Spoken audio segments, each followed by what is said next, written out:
Jesucristo, el Verbo viviente, es el único medio de salvación. Él es el centro del pensamiento de nuestra vida, la fuente y la autoridad de la doctrina. El principal propósito de la vida de Cristo fue la obediencia a los mandamientos, exaltando la ley de Dios como un reflejo de su carácter. El principal mensaje a ser predicado en el mundo, basado en Apocalipsis 14, está representado por 3 ángeles llevando el Evangelio eterno al mundo entero.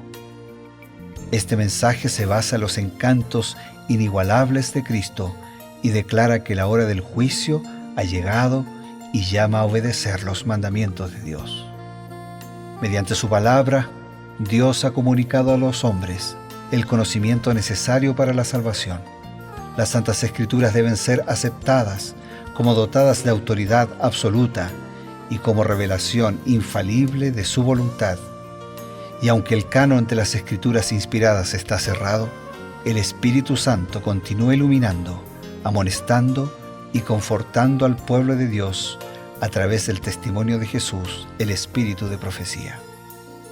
El camino a la vida se traza a través de un camino angosto que debe ser recorrido con confianza en las promesas que Dios dejó a hombres y mujeres fieles que dedicaron sus vidas hasta la muerte por el Evangelio eterno. Los fundadores de la Iglesia soñaron con el día en que la revelación sería una realidad en sus vidas. Miraron con los ojos de la fe a aquel día glorioso cuando finalmente la promesa sería cumplida en la venida magistral de Jesucristo a esta tierra para recompensar a cada uno según sea su obra.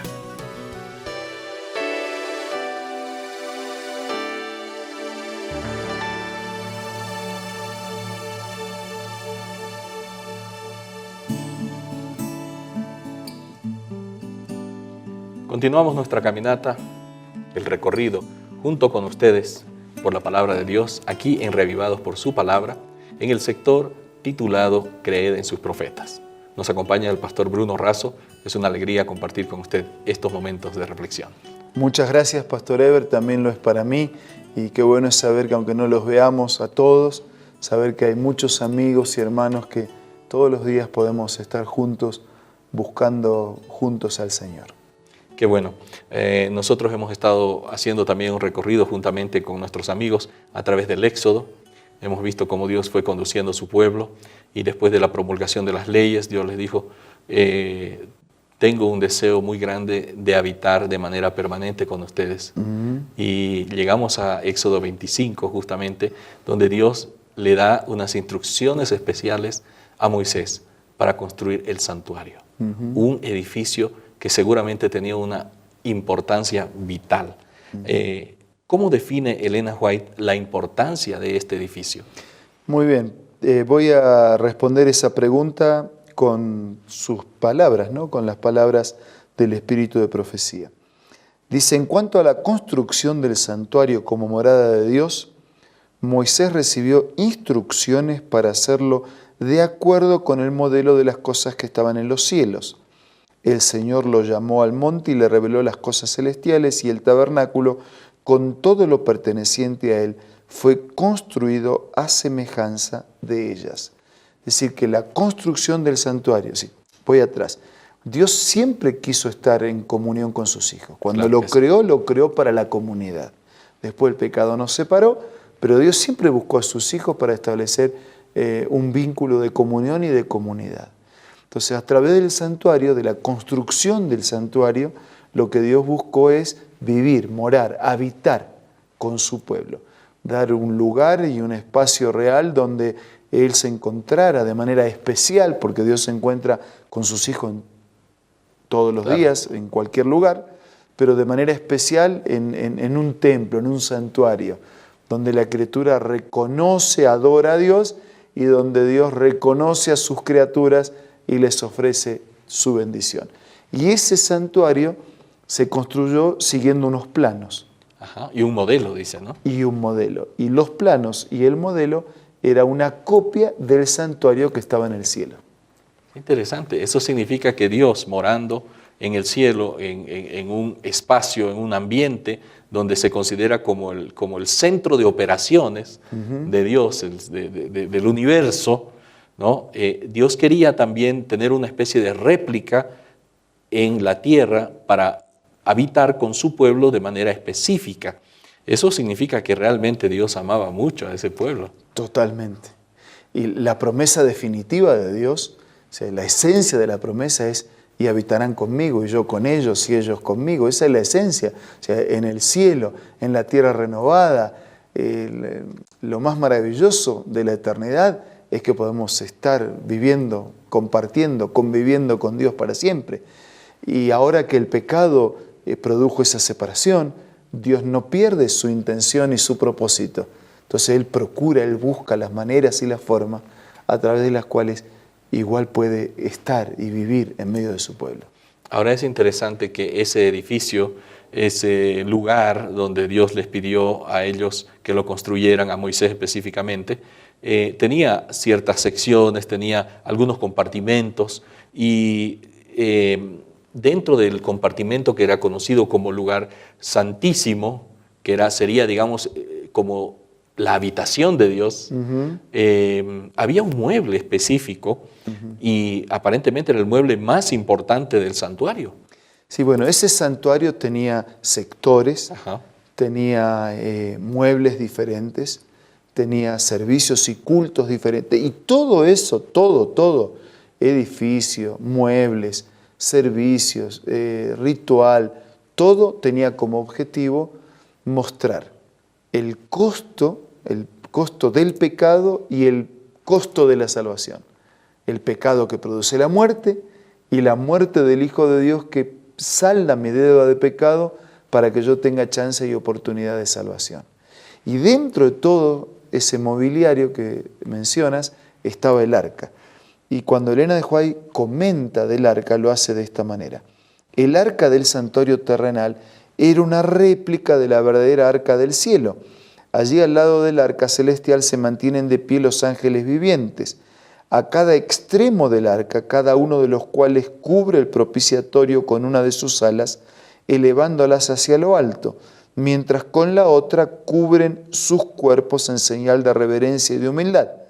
Se pidió a Moisés que colocara en el arca terrenal las tablas de piedra, se las llamó las tablas del testimonio, y el arca recibió el nombre del arca del testimonio porque contenía el testimonio de Dios en los 10 mandamientos. Qué interesante. Así que ese mueble era una especie de caja. Una especie de caja que contenía las tablas de piedra de la ley, que era la manifestación del carácter de Dios. Porque como la base de su gobierno, podríamos decir. Porque la ley de Dios manifiesta su carácter. ¿Cuál es su carácter? Justicia, amor, perfección, respeto. Entonces, la ley es la manifestación de su carácter. Y allí en ese centro estaba el arca que contenía la expresión de la palabra de Dios para su pueblo. Entonces se lo llamó el arca del testimonio, porque era el testimonio de Dios a través de los 10 mandamientos. La Biblia y los escritos del Espíritu de Profecía fueron inspirados. ¿Qué quiere decir? Quiere decir que Dios utilizó un proceso. Claro, coloca en la mente de una persona una idea, un concepto, a través de un sueño, mientras está dormido, a través de una visión, mientras está despierto. Y esos conceptos y esas ideas son de origen divino, no de origen humano. No, el origen es divino, correcto, pero el vocabulario es humano. Eso es muy importante. Entonces Dios inspira, Dios ilumina, y la persona escribe, lo escribe en vocabulario humano, claro, pero el Espíritu Santo guía el proceso para preservar la unidad. Por eso en la Biblia nosotros tenemos 66 libros, 40 autores diferentes. Muchos no se conocieron entre sí y sin embargo hay unidad, hay respeto, hay concentración del mensaje de Dios, no hay contradicción. Entonces Dios inspira, Dios ilumina, el escritor, dice San Pedro, por la obra del Espíritu Santo, transmite en un vocabulario humano lo que se originó en Dios. ¿Por qué te estoy explicando esto ahora? Porque esas tablas, o sea, casi toda la Biblia es así. Todo el espíritu de profecía es así. Correcto. ¿Pero por qué digo casi todo? Hay algo que no lo es. Porque hay algo, y dentro de ese algo que no lo es, están los 10 mandamientos. Los 10 mandamientos dice la misma inspiración, que fueron escritos con el dedo de Dios en 2 tablas de piedra. Así que ahí hay una transmisión textual. La otra transmisión es general, Claro. pero esta es una transmisión textual. Y allí en el arca están los mandamientos que él escribió con su propio dedo, que expresan su voluntad, que expresan su carácter y que son la guía para la humanidad. Ahora, pastor, dice que esta arca que estaba en el santuario, que Moisés recibió esa orden de estar, en realidad la real está en el santuario del cielo. Claro. Eso- Hay algunos que les incomoda un poquito Ajá. que en el santuario de la tierra sigue un modelo del santuario en el cielo. Claro. ¿Por qué les incomoda? Porque en el santuario de la tierra hay muerte, ¿no es cierto? Entonces hay cosas sucias como son los pecados. Claro. Entonces como les incomoda un poquito. Pero en realidad Jesús está ofreciendo en el cielo, por su sangre y por sus méritos, limpiar nuestros pecados. Y hay un registro de nuestros pecados. Claro. Y lo hemos visto y lo veremos más, como en el santuario de la tierra había un día al año en que quedaba purificado el santuario. Y como el santuario del cielo también tiene un tiempo en que se va a purificar. Así Un día profético, escatológico, podríamos decir. exactamente del que Daniel nos habla. Ajá. Entonces, todo lo del santuario, inclusive el arca, es una réplica, el santuario de la tierra es una réplica del santuario del cielo. O sea, es el trono de Dios desde donde comanda todo el universo. Qué bueno. Pensando en ese momento tan especial, en esa escena especial del trono de Dios, queridos amigos, por favor quédense con esta idea solemne. Nosotros ya volvemos, reciban este consejo. ¿Qué tal? ¿Listo para compartir otra cita? Acompáñame. En la tierra renovada, los redimidos participarán en las ocupaciones y los placeres que daban felicidad a Adán y Eva en el principio. Se vivirá la existencia del Edén en huertos y campos. Esta cita la puedes encontrar en el libro Profetas y Reyes, escritos por Elena G. de White. Te invito a que sean parte de tu biblioteca personal. O, si te gusta la tecnología, puedes descargar la aplicación Elena G. de White del App Store o del Play Store. Nuevamente aquí para terminar este pensamiento importante. Hay un momento solemne, hay un lugar solemne, un lugar donde Dios comanda todo el universo. Y por supuesto nosotros también tenemos la seguridad de que Dios comanda nuestra vida. Pastor Bruno, por favor, las palabras de cierre y la bendición.